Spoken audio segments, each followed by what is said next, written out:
Continuando con nuestro libro de Julio Verne, estamos con la obra de La Vuelta al Mundo en 80 días. Y vamos a iniciar el capítulo séptimo.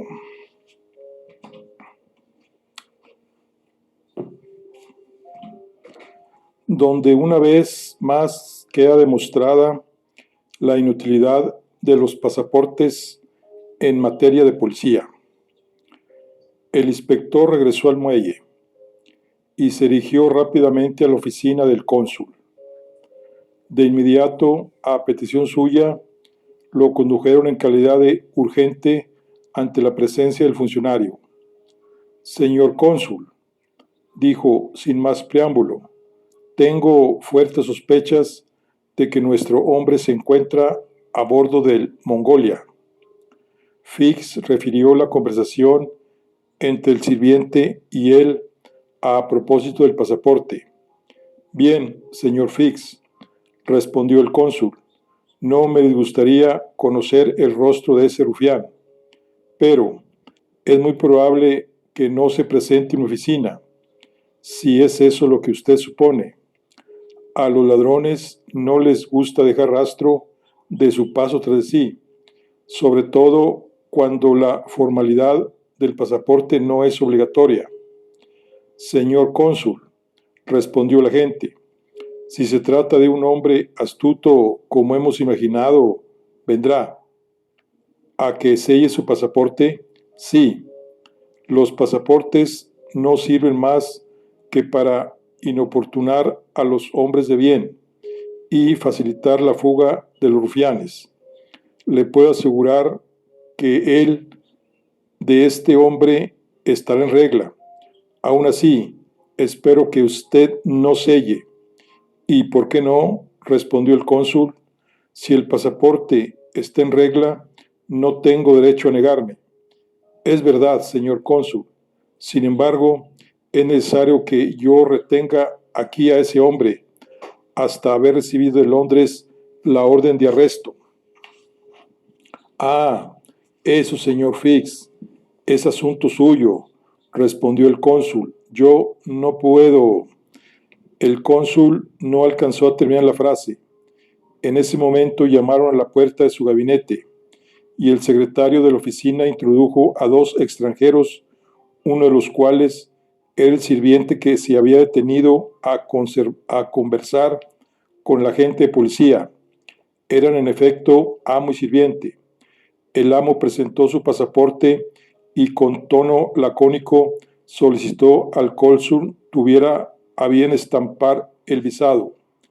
El cónsul tomó el pasaporte y lo leyó con atención, mientras Fix, desde un rincón del gabinete, observaba, o más bien devoraba con la mirada al extranjero. Cuando el cónsul terminó su lectura, dijo, ¿es usted el caballero Phileas Fogg?, preguntó el cónsul al extranjero. Sí, señor, respondió el caballero. ¿Y ese hombre es su sirviente?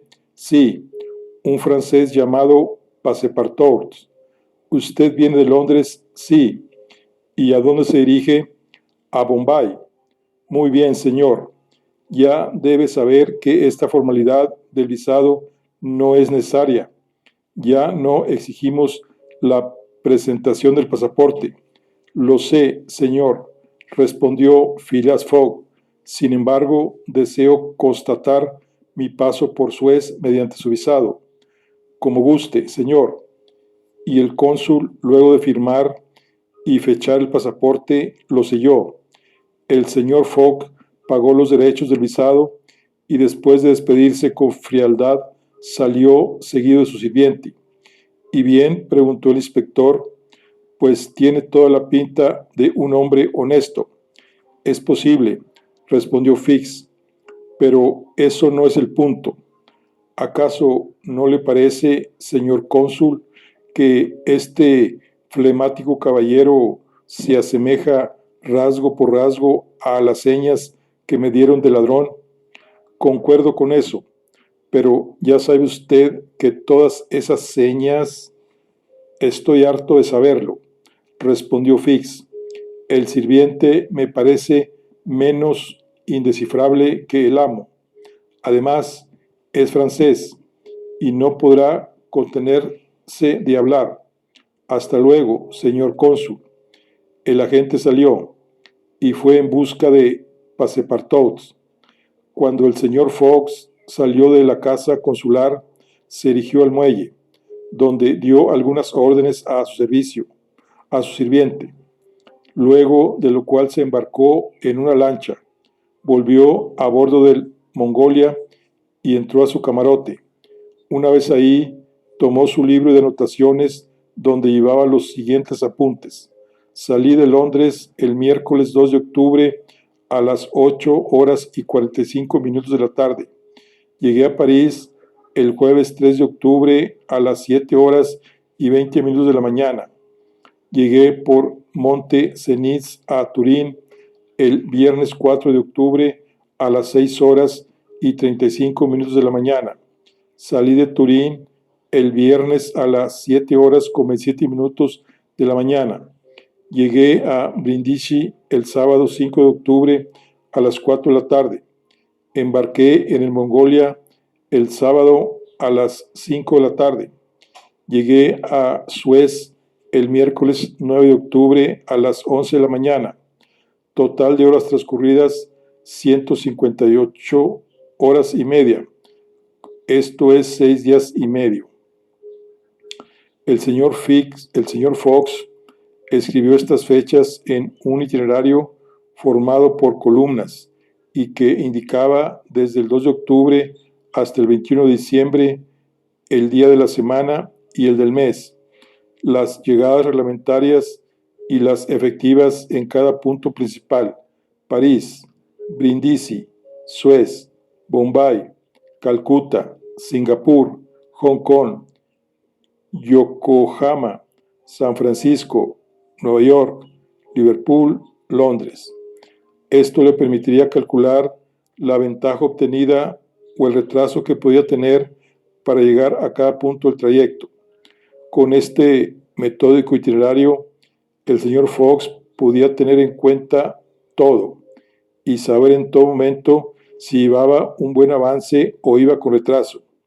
De modo que inscribió también aquel día, miércoles 9 de octubre, su llegada a Suez, y como cuadraba con la llegada reglamentaria, no constituía ni una ganancia ni una pérdida. Posteriormente, pidió que le sirvieran el almuerzo en su camarote. En cuanto a conocer la ciudad, ni siquiera lo pensaba. Pertenecía a esa raza de ingleses que visitan por medio sus sirvientes los países a donde viajan.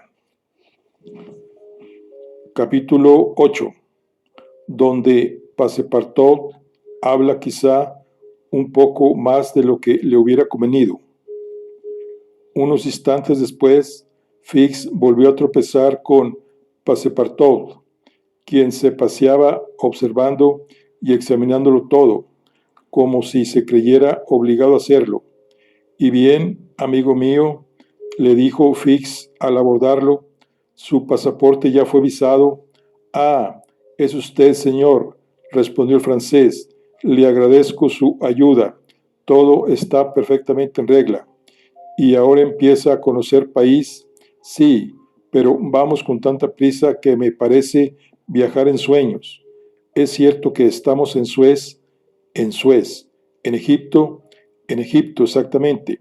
Es decir, en África, en África. En África, repitió Passepartout. No lo puedo creer. Figúrese usted, caballero, que yo no me imaginaba ir más allá de París, y ahora he tenido que conformarme con ver la famosa capital solo de las 7:20 de la noche, y de la capital solo de las 7:20 a las 8:40 de la mañana, de paso entre la estación del norte y la de Lyon, a través de los cristales de un coche y lloviendo a cántaros. Cómo lo lamento. Me hubiera encantado visitar el cementerio del Père Lachaise y el circo de los Campos Elíseos. Tanta prisa tienen Preguntó el inspector de policía. Yo no, es mi amo. A propósito, tengo que comprar calcetines y camisas. Nos salimos sin maletas. Llevamos solamente un bolso de viaje. Lo voy a conducir a un bazar donde encontrará todo lo que le haga falta. Señor, respondió Passepartout, en verdad es usted tan amable. Ambos se pusieron en camino. Passepartout hablaba todo el tiempo. Sobre todo dijo, tengo que tener en cuenta la hora para no ir a perder salida del buque. Hay tiempo de sobra, respondió Fix. Apenas es mediodía. Passepartout sacó su enorme reloj. Mediodía, dice. Caray, si yo tengo que son las 9:52. Parece que su reloj se atrasa, respondió Fix. Mi reloj, un reloj de familia, que proviene de mi bisabuelo. No varía ni 5 minutos al año. Es un verdadero cronómetro. Ya lo veo, respondió Fix. Lo que sucede es que conserva el tiempo de Londres, que va unas 2 horas atrás con respecto a la hora de Suez. Tendrá que poner su reloj a tiempo y ajustarlo con el mediodía en cada país. ¿Yo tocar mi reloj?, exclamó Passepartout. Jamás. Bueno, pues entonces no marcharé de acuerdo con el sol. Pues lo siento por el sol, caballero. Será él quien esté equivocado. Y el buen muchacho volvió a guardar su reloj en el bolsillo con un ademán soberbio. Unos instantes después, Fix le dijo, entonces salieron de Londres de forma precipitada. Ya lo creo. El miércoles pasado, a las 8 de la noche, el señor Fox, contra su costumbre, volvió del club y 3/4 de hora después nos habíamos marchado. Pero, ¿a dónde se dirige su amo? Siempre hacia adelante. Le está dando la vuelta al mundo. ¿La vuelta al mundo?, exclamó Fox con una risotada. Así es, en 80 días. Dice que es una apuesta, pero aquí, entre nos, yo no le creo nada. Eso no tendría sentido alguno. Debe ser otra cosa. Ah, y es muy excéntrico ese señor Fox. Ya lo creo. Debe ser un hombre rico. Eso es por demás evidente. Figúrese que lleva consigo una bonita suma en billetes de banco nuevecitos, y no es que sea muy ahorrativo. Con decirle que le prometió un cuantioso bono al maquinista del Mongolia si llegábamos con un buen adelanto a Bombay. ¿Y conoce a su amo de hace mucho tiempo? Yo, ¿qué va?, respondió Passepartout, si apenas entré a su servicio el mismo día que nos marchamos. Imagine usted el efecto que todas estas respuestas debieron producir en el ánimo ya de por sí exaltado del inspector de policía.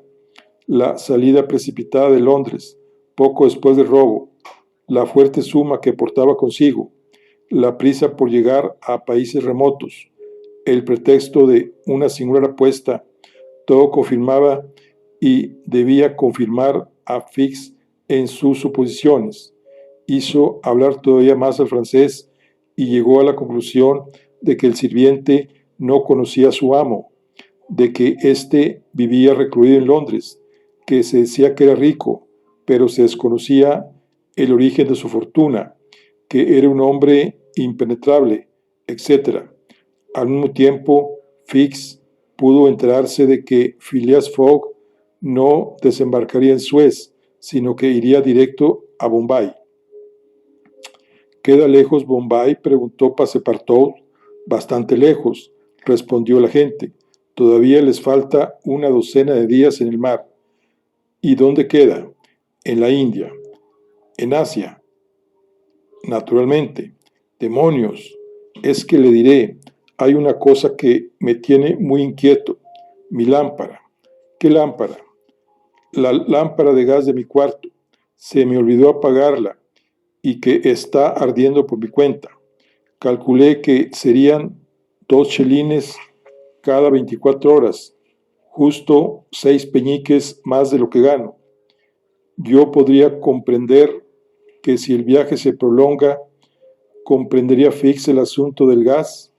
Es poco probable. Ya no atendía nada, pues estaba tomando una decisión. El francés y él habían llegado al bazar. Fix dejó a su compañero para que hiciera sus compras. Le insistió que no fuera a perder la salida del Mongolia y volvió con premura al despacho del agente consular. Fix, firme en su convicción, había recobrado su sangre fría. Señor, dijo al cónsul, ya no tengo duda alguna. He encontrado a mi hombre. Se hace pasar por un excéntrico que quiere dar la vuelta al mundo en 80 días. Entonces es un pillo taimado que cuenta con volver a Londres, después de haber despistado a la policía de los 2 continentes, respondió el cónsul. Eso está por verse, respondió Fix. Pero, ¿está seguro de que no se equivoca?, preguntó de nueva cuenta el cónsul. No me equivoco. Entonces, ¿por qué un ladrón habrá tenido el empeño de hacer visar su pasaporte en Suez? ¿Por qué? No lo sé, señor cónsul, dijo el agente, pero escuche. Y en unas cuantas palabras refirió los hechos más importantes de su conversación con el sirviente del susodicho Fox. En efecto, dijo el cónsul, todas las presunciones están en contra de ese hombre. ¿Y qué es lo que hará? Mandar un comunicado a Londres con la petición urgente de una orden de arresto, embarcarme en el Mongolia, seguir al ladrón hasta las Indias y en esa tierra inglesa presentarme ante él cortésmente con la orden en una mano y la otra mano sobre su hombro.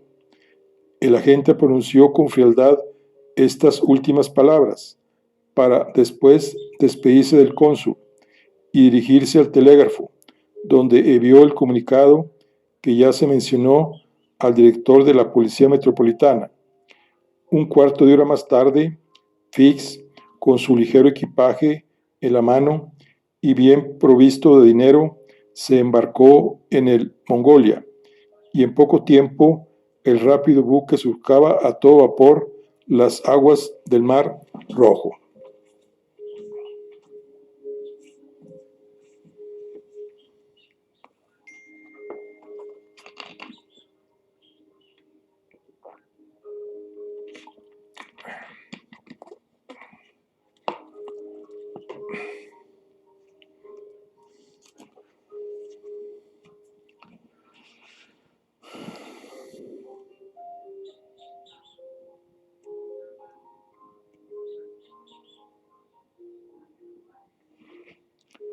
Capítulo 9, donde el Mar Rojo y el Océano Índico se muestran propicios a los deseos de Phileas Fogg. La distancia entre Suez y Adén es exactamente de 1.300 millas, y el pliego de condiciones de la compañía permite a sus barcos un tiempo de 138 horas para navegarla. El Mongolia, cuyos fuegos se empujaban de forma diligente, marchaba de tal forma que adelantaría con toda seguridad la llegada reglamentaria. La mayor parte de los viajeros embarcados en Brindisi tenían como destino la India. Unos se encaminaban a Bombay, otros a Calcuta, pero por la vía de Bombay, pues ahora podían contar con vías de ferrocarril que atraviesan en toda su anchura la península india, y ya no es necesario doblar la punta del Ceilán. Entre los pasajeros del Mongolia había algunos funcionarios civiles y oficiales de alto rango. Algunos de ellos pertenecían al ejército británico, propiamente dicho, mientras que otros comandaban las tropas de cipayos indígenas. Todos recibían muy buenos sueldos, a una hora que el gobierno cargaba los derechos y responsabilidades de la antigua Compañía de las Indias. Los subtenientes recibían 7.000 francos, los brigadieres 600.000 y los generales 100.000. O sea, el pago a los funcionarios civiles era todavía más elevado.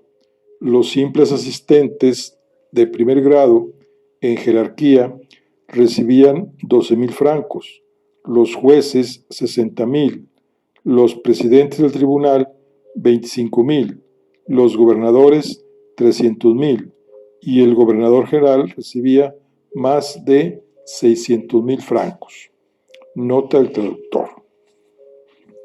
Bueno, por lo tanto, se vivía bien a bordo del Mongolia, entre aquella sociedad de funcionarios con los cuales se codeaban algunos jóvenes ingleses que, con 1.000.000 en el bolsillo, se disponían a fundar lejanos establecimientos de comercio.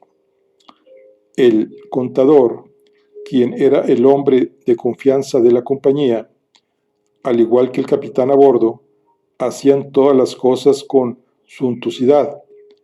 El desayuno por la mañana, el lunch de las 2, la cena a las 5:30, la merienda de las 8. Las mesas crujían bajo el peso de los grandes platos de carne fresca y de los entremeses que suministraban la cocina y la repostería del barco. Entre los pasajeros había algunas, entre las pasajeras había algunas que se bañaban y acicalaban hasta 2 veces al día. Había música e incluso baile, cuando el mar lo permitía. Sin embargo, el Mar Rojo es caprichoso y con frecuencia había mal tiempo, como suele ocurrir en los golfos largos y estrechos. Cuando el viento soplaba de la costa de Asia o la de África, el Mongolia larga aguja, impulsada por una hélice, se bamboleaba espantosamente. En tales circunstancias, las damas desaparecían, los pianos callaban, los cantos y las danzas cesaban al mismo tiempo. Con todo, a pesar de la ráfaga y a pesar de las olas, el vapor, impulsado por su poderosa máquina, corría sin tardanza hacia el estrecho de Bab el-Mandeb. ¿Qué hacía Phileas Fogg durante ese tiempo? Podríamos pensar que, siempre inquieto y ansioso, se preocupaba ante los cambios de viento que perjudicaban la marcha del navío, de los movimientos desordenados de las olas, del riesgo de que ocasionaran un accidente en la máquina, en fin, de todas las averías posibles que pudieran haber obligado al Mongolia a disminuir la velocidad y lo hicieran atracar en algún puerto, comprometiendo con ello el viaje. De ninguna manera. Por lo menos, si este caballero llegaba a pensar en tales eventualidades, no se permitía aparentarlo en absoluto. Era siempre el hombre impasible, miembro imperturbable del Club Reforma, a quien ningún incidente o accidente podía sorprender. No parecía más emocionado que el cronómetro de a bordo. Se le veía muy raras veces sobre el puente.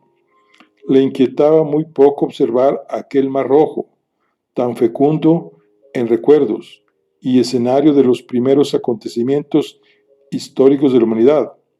No acudía a conocer las curiosas poblaciones sembradas en sus orillas, cuyos pintorescos perfiles se dibujaban de vez en cuando sobre el horizonte.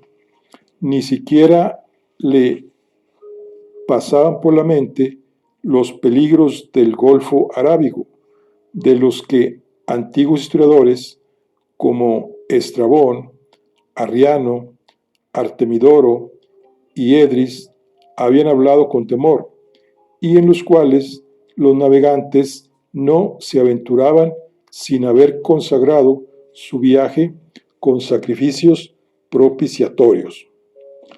¿Qué hacía entonces este hombre tan singular encerrado en el Mongolia? Primero que nada, hacía sus 4 comidas diarias, sin que el mareo o los vaivenes intranquilizaran en absoluto una máquina tan maravillosamente organizada. Después jugaba whist. Sí, había encontrado compañeros de juego tan aguerridos como él. Un recaudador de impuestos que iba a Goa, un ministro, el reverendo Decimus Smith, quien regresaba a Bombay, y un general británico del ejército inglés que se iba a reunir con su tropa en Benares. Estos 3 personajes tenían por el whist igual pasión que el señor Fox y jugaban horas enteras en no menos silencio que él. En cuanto a Passepartout, el mareo le tenía sin cuidado. Ocupaba un camarote de proa y comía concienzudamente. Debemos decir que el viaje, hecho en estas condiciones, no les gustaba en absoluto. Al contrario, sacaba buen partido de él. Bien alimentado, bien alojado, conocía países y lejanías. Además, estaba convencido de que toda esa fantasía llegaría a su fin en Bombay. Al día siguiente de su salida de Suez, el 10 de octubre, sintió no poco gusto de encontrarse en el puente del barco al generoso personaje a quien se había dirigido al desembarcar a Egipto. No puedo creerlo, le dijo al acercarse con sonrisa amable. ¿Es usted el mismo caballero que tan pacientemente me sirvió de guía por las calles de Suez? En efecto, respondió el detective, pero si es usted el sirviente de ese inglés tan peculiar. Precisamente, señor Fix. Señor Fix, respondió Passepartout, me alegro mucho de encontrarlo a bordo. ¿A dónde se dirige? A Bombay, al igual que ustedes. Mejor todavía, ya ha viajado hacia allá antes varias veces, respondió Fix. Soy agente de la Compañía Peninsular. Entonces, ¿conoce bien la India? Bueno, sí, respondió Fix, que no quería arriesgarse mucho. Y es bonito ese país, muy bonito. Hay mezquitas, minaretes, templos, faquires, pagodas, tigres, serpientes, bayaderas, pero ¿tendrá tiempo de visitarlo? Eso espero, señor Fix. Ya comprenderá que no es propio de un hombre de sano juicio pasarse la vida saltando del barco al ferrocarril y del ferrocarril al barco nuevamente con el pretexto de dar la vuelta al mundo en 80 días. No, toda esa acrobacia terminará en Bombay, no lo dude. ¿Se encuentra bien el señor Fox?, preguntó Fix con el tono más natural del mundo. Muy bien, señor Fix, y yo también, por cierto, como un ogro en ayunas, es por el aire del mar. Pero a su amo nunca lo veo sobre el puente, nunca. ¿No es curioso? ¿Sabe usted, señor Passepartout, este pretendido viaje de 80 días tal vez podía ocultar una misión secreta, una misión diplomática, por ejemplo? A fe mía, señor Fix, yo no sé nada, y si debo ser franco, no daría media corona por saberlo.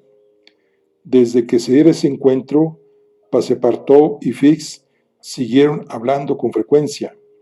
El inspector de policía estaba empeñado en hacer confianza con el criado del señor Fox. Esto podría serle útil dada la ocasión. Con frecuencia, cuando se encontraban en el bar del Mongolia, le ofrecía algunos vasos de whisky o de palé Alé, que el buen muchacho aceptaba sin ceremonia, e incluso hacía que volvieran a servirle para no quedarse atrás. Le parecía que este señor Fix era un caballero del todo honesto. Entretanto, el barco avanzaba con rapidez. El día 13 pudo verse en la distancia la ciudad de Moca, que aparecía sitiada por una cintura de murallas ruinosas, sobre las cuales se destacaban algunas verdes datileras. A lo lejos, en las montañas, se extendían enormes sembradíos de cafetales.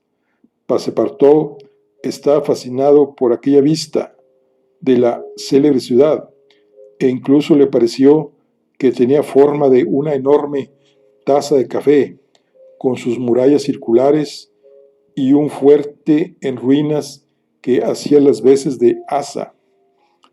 Durante la noche siguiente, el Mongolia franqueó el estrecho de Bab, el Mendeb, cuyo nombre en árabe significa Puerta de las Lágrimas. Al día siguiente, el 14, hicieron escala en Steam Points, al noreste del puerto de Adén, que era donde debían reabastecerse de combustible. Grave e importante asunto en este de la alimentación de la hornilla de los vapores cuando se está a tales distancias de los centros de producción. Tan solo para la compañía peninsular representa un dispendio anual de 800,000 libras. Para este efecto han debido establecer depósitos en muchos de los puertos, siendo que el costo del carbón en estos mares lejanos puede llegar a ser de hasta 80 francos por tonelada. Al Mongolia todavía le hacía falta recorrer 1,650 millas para llegar a Bombay y debía permanecer 3 horas en Steam Points a fin de llenar sus bodegas. Pero esa tardanza no perjudicaba en modo alguno el programa de Phileas Fogg. Estaba prevista. Además, el Mongolia, en lugar de llegar a Adén el 15 de octubre por la mañana, entraba el 14 por la tarde. Eso le hacía ganar 15 horas. El señor Fox y su sirviente bajaron a tierra. El caballero quería hacer visar su pasaporte. Fix lo siguió en la distancia, sin que pudieran verlo. La formalidad del visado se realizó de manera exitosa y Phileas Fogg regresó a bordo a proseguir con la partida de whist que había interrumpido. Pero Passepartout, fiel a su costumbre, se puso a callejear en medio de aquella población de somalíes, banianos, parsis, judíos, árabes, europeos, que componen los 25,000 habitantes de Adén. Admiró las fortificaciones que hacen de esa ciudad la Gibraltar del Mar de las Indias y las magníficas cisternas en las que trabajaron los ingenieros del rey Salomón. Muy curioso, todo esto muy curioso, se decía Passepartout cuando volví a bordo. Me convenzo de que no es inútil viajar cuando se tiene el deseo de ver cosas nuevas. A las 6 de la tarde, el Mongolia batía las aguas del puerto de Adén con los brazos de su hélice y poco después surcaba el mar de las Indias. Se le concedían 178 horas para hacer la travesía entre Adén y Bombay. El resto del trayecto el mar fue favorable. El viento soplaba del noreste y las velas pudieron ayudar al vapor.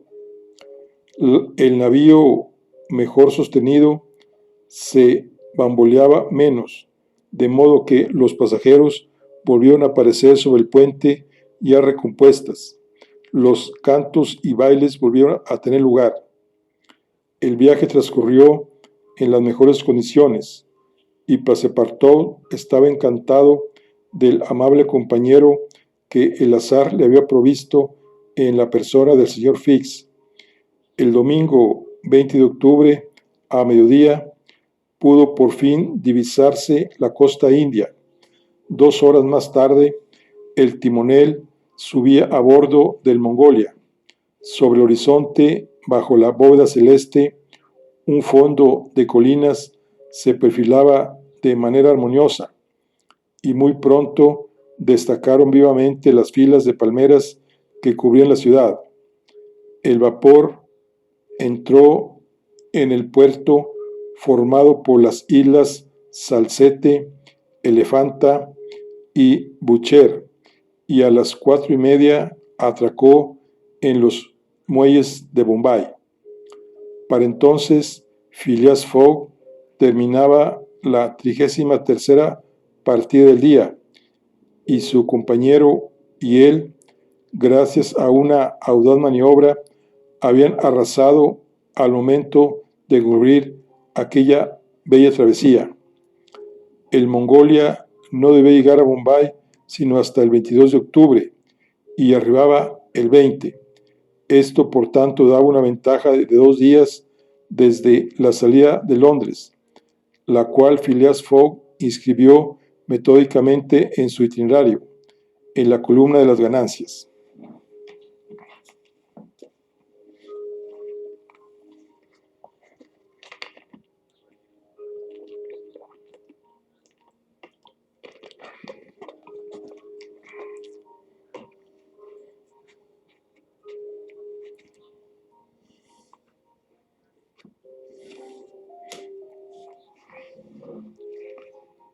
Capítulo 10.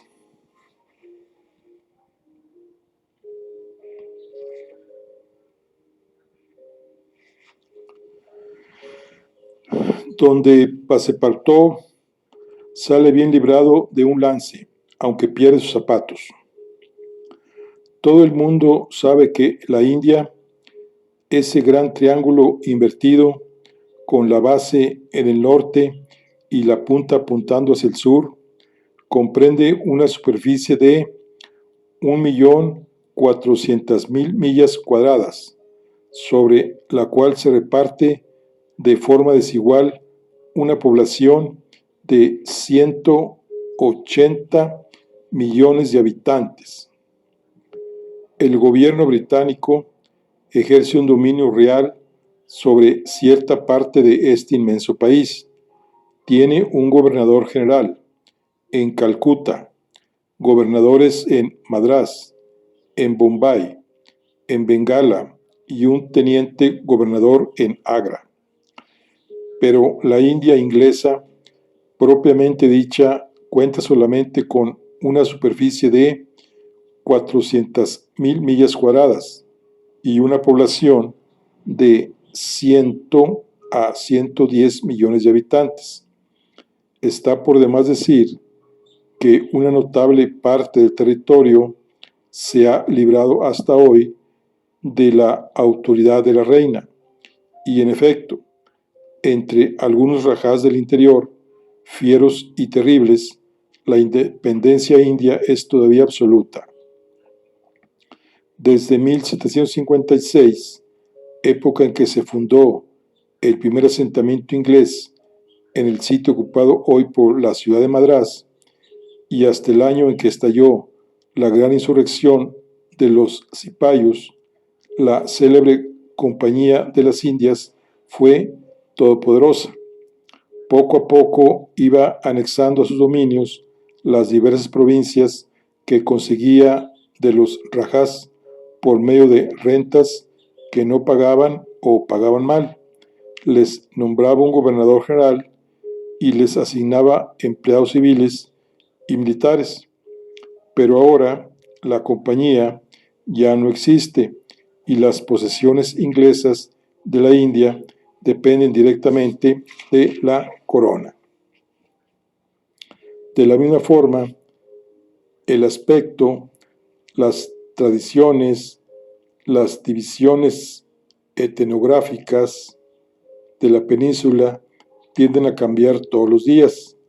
Antes solo se podía viajar haciendo uso de todos los medios de transporte rudimentarios, a pie, a caballo, en carro, en carretilla, en parihuela, en las espaldas de otro hombre, en coche, etc. Ahora, los barcos de vapor recorren a gran velocidad el Indus y el Ganges, y un tren que atraviesa la India en toda su anchura y se ramifica en su trayecto pone a Bombay a tan solo 3 días de Calcuta. La ruta de este ferrocarril no sigue una línea recta a través de la India. La distancia a vuelo de pájaro no es más que de 1000 a 1100 millas, y los trenes, aún a una velocidad media, no harán más de 3 días de trayecto. Sin embargo, esta distancia se ve aumentada al menos en una tercera parte por la curva que describe el camino, que se eleva hasta Allahabad, en el norte de la península. He aquí, en suma, la ruta del Great Indian Peninsular Railway.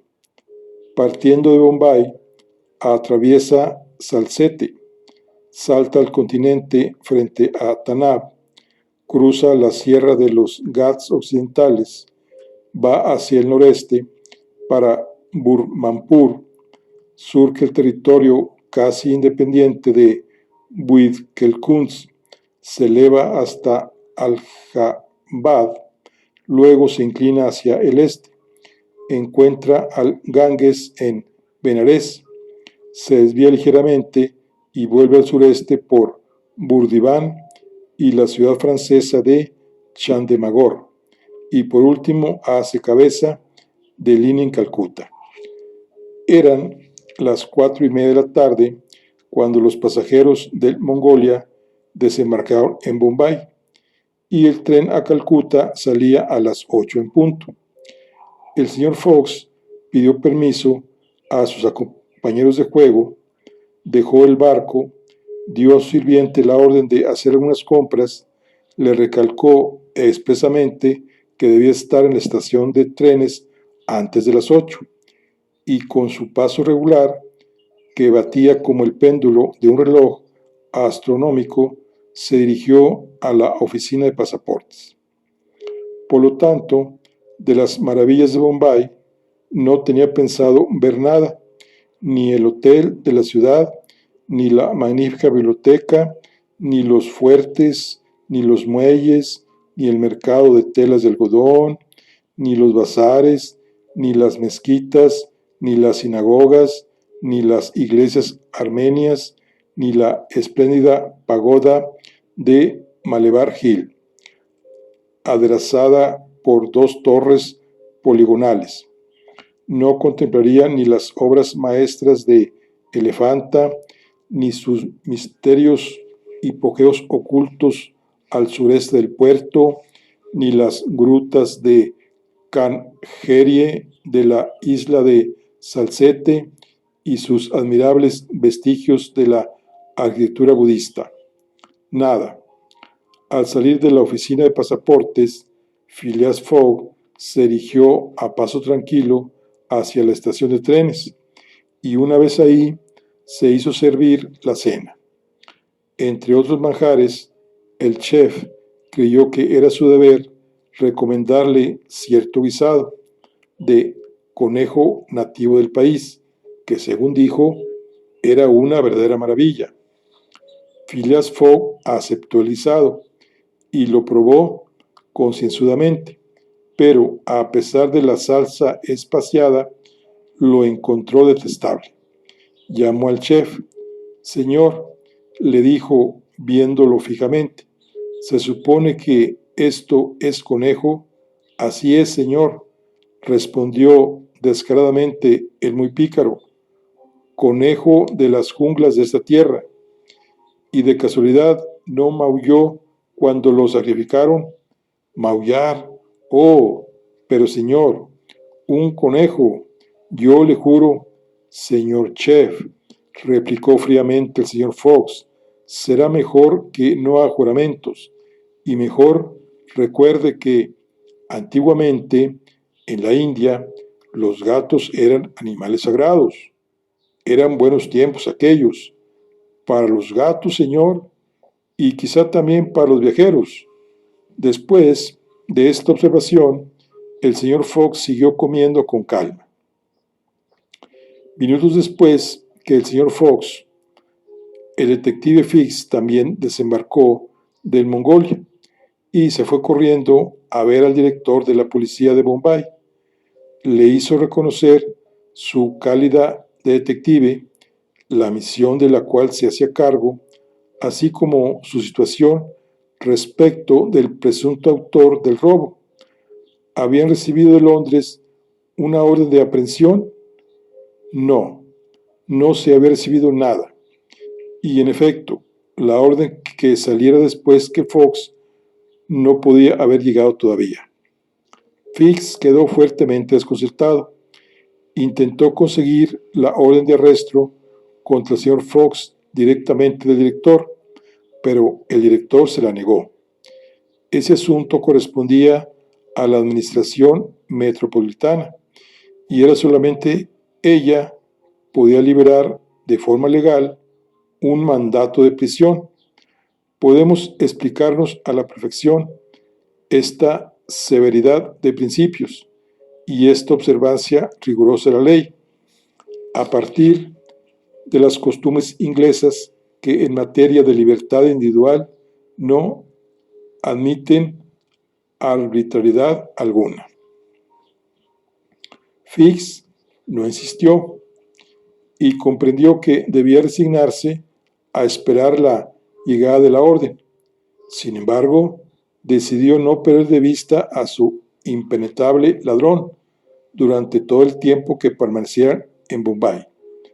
No le cabía la menor duda de que Phileas Fogg iba a quedarse ahí algún tiempo, y esa convicción también la compartía Passepartout, de modo que la demora daría tiempo de que llegara el mandato.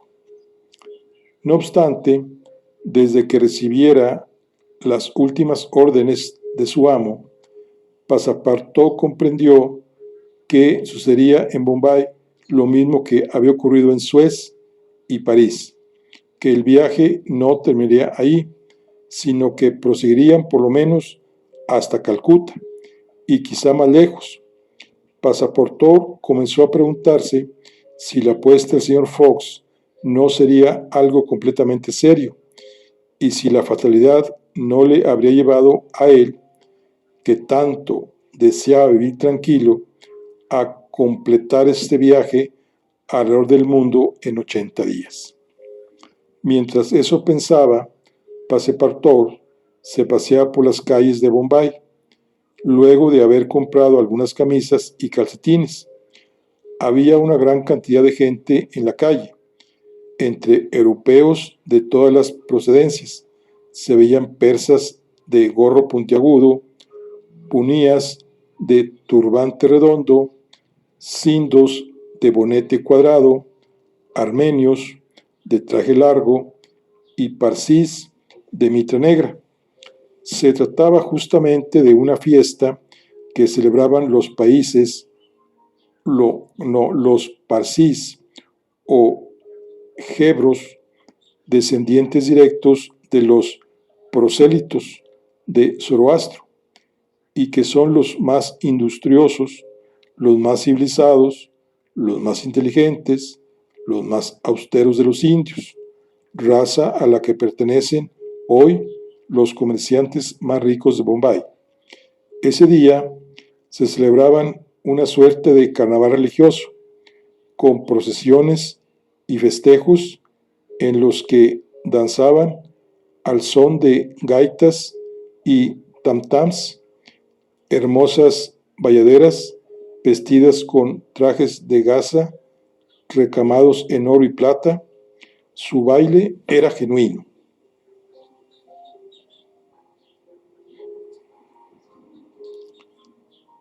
Aunque también hay que decirlo, perfectamente recatado. que si Passepartout era todo ojos y oídos y contemplaba las curiosas ceremonias y veía y escuchaba con tal asombro que daba a su aspecto una facha de bobo que difícilmente podríamos imaginar. Eso ni caso tiene decirlo. Por desgracia para él y su amo, cuyo viaje estuvo a punto de comprometer, su curiosidad lo llevó más lejos de lo que convenía. En efecto, luego de haber visto el carnaval Parsi, Passepartout iba de regreso a la estación, cuando pasó por delante de una admirable pagoda de Malevar Hill y tuvo la desventurada idea de visitarla por dentro. Pero ignoraba dos cosas. Primero, que la entrada a ciertas pagodas hindúes están estrictamente prohibidas a los cristianos. Y segundo, que incluso los mismos creyentes, antes de entrar, dejan siempre el calzado a la puerta. Debemos tener aquí, por razones de sana política, que el gobierno inglés respeta y hace respetar hasta en sus más insignificantes pormenores la religión del país y castiga con severidad a cualquier persona que infrinja sus prescripciones. Passepartout entró sin tener la menor idea de que hacía mal, con la curiosidad de un simple viajero. Admiraba el interior del Malevar Hill, el deslumbrante resplandor de los ornamentos brahmánicos, cuando de repente fue derribado sobre las sagradas baldosas. Tres sacerdotes, con mirada llena de furia, se precipitaron sobre él, le arrancaron los zapatos y los calcetines, y comenzaron a darle de golpes, profiriendo gritos salvajes. El francés, vigoroso y ágil, se levantó con presteza. De un puñetazo y un puntapié derribó a dos de sus adversarios, entorpecidos por sus largos ropajes, y se lanzó fuera de la pagoda tan rápido como pudieron correr sus piernas. El tercero de los sacerdotes, que había salido tras él, se había quedado bien atrás, amotinado a la multitud. A las 8 horas menos 5, pocos minutos antes de que se marchara el tren, descalzo, sin sombrero y habiendo perdido su paquete que contenía sus compras, Passepartout llegó a la estación del ferrocarril. Fix estaba ahí, en el andén. Había seguido al señor Fox hasta la estación y comprendió que el tunante iba a irse de Bombay. Su decisión inmediata había sido seguirlo hasta Calcuta y más lejos de ser necesario. Passepartout no vio a Fix, quien se hallaba en la sombra, pero Fix escuchó claramente la relación de las aventuras que Passepartout hizo en pocas palabras a su amo. Espero que esto no vuelva a suceder, respondió simplemente Phileas Fogg, y tomó asiento en uno de los vagones del tren. El pobre muchacho, desconcertado y descalzo, siguió a su amo sin decir palabra.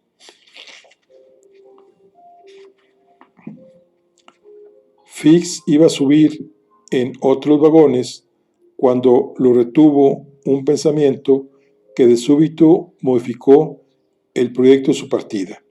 No, me quedo, se dijo. Un delito cometido en territorio indio, ya tengo asegurado a mi hombre. En ese momento, la locomotora lanzó un fuerte silbido y el tren desapareció en la oscuridad de la noche.